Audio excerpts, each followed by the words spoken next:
Во периодот од 1 до 28 декември, како резултат на редовните сообраќајни контроли што ги реализираат полициските службеници од сите сектори за внатрешни работи на патиштата низ земјава, од вкупно 18.318 издадени платни налози, 4.019 прекршоци се однесуваат на возачи кои не ја почитувале пропишаната брзина на движење, извести Министерството за внатрешни работи. Лишени од слобода за безобзирно управување на возило. Согласно член 297а од Кривичниот законник биле 123 лица, од кои 100 за возење под дејство на алкохол, 13 за возење со брзина поголема од дозволеното во населено место, 7 за возење со брзина поголема од дозволената надвор од населено место, а 3 за возење во забранет правец. Според статистичкиот преглед од полициските активности во текот на декември евидентирани се 5018 прекршоци за неправилно паркирање. 1843 мерки се изречени за возачи што управувале возило без возачка дозвола, 679 санкции за возење под дејство на алкохол, соопшти МВР. Согласно одредбите од Законот за безбедност на сообраќајот на патиштата, санкционирани биле и 18 возачи на мотоцикли за неносење заштитен шлем. Санкционирани се и 415 пешаци. Исто така санкционирани се 1046 учесници во сообраќајот кои не користеле сигурносен појас. Сообраќајните контроли продолжуваат и во наредните денови. Апелираме до сите учесници во сообраќајот да се почитуваат сообраќајните правила и прописи, заеднички да придонесеме за побезбедни патишта, се додава во соопштението на МВР. Народната банка ги објави информациите за позначајните промени кај надворешниот долг, надворешните побарувања и меѓународната инвестициска позиција за крајот на третиот квартал од 2025 година.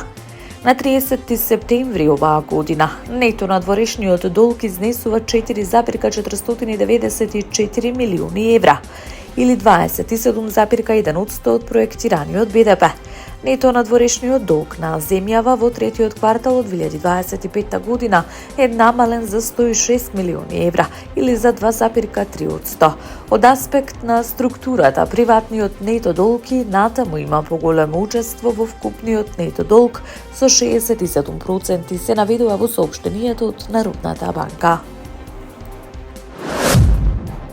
Украина привремено го парализираше воздушниот сообраќај во руската престолнина со нападите со беспилотни летала врз Москва, поради што се суспендирани стотици летови пред почетокот на националните празници, објавија руските власти. На аеродромите Шереметиево и Внуково полетувањето и слетувањето не биле можни со часови, според портпаролот на администрацијата за воздухопловство. Руските државни медиуми објавија дека повеќе од 300 летови морале да бидат откажани или одложени. Околу 70 авиони биле пренасочени кон алтернативни аеродроми. Другите два московски аеродроми, Домодедово и Жуковски, не се соочиле со овој проблем. Авиокомпаниите ги информираат патниците за промените во распоредот на летови во Санкт Петербург и другите градови.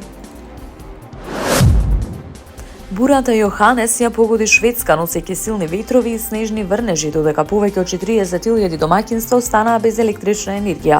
Според метеоролозите, бурата се шири брзо и се очекува ветровите да се зајакнат во текот на денот. Бурата започна на северот на земјата со многу силни ветрови, додека жолти и портокалови временски предупредувања се издадени за поголемиот дел од Шведска, пренесуваат локалните медиуми. Бурата предизвика прекини во електричната енергија, при што речиси 40.000 домаќинства останаа без електрична енергија. Во меѓувреме, Шведска транспортна агенција објави дека владеат многу тешки услови за сообраќајот на неколку патишта.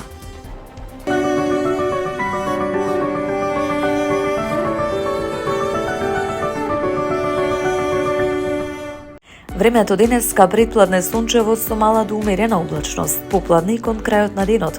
Облачноста ќе се зголеми и ќе има услови за слаб локален снег. Ќе дува слаб до умерен ветер од северен правец. Во Скопје предпладне сончево, попладне ќе има зголемување на облачноста. Во наредните денови времето ќе биде стабилно и студено со ниски утрински температури, кои насекаде ќе бидат негативни, наместа ќе се спуштат и до -10 степени. Преку денот ќе биде сончево со мала до умерена облачност, ќе дува умерен повремено засилен ветер од северен правец.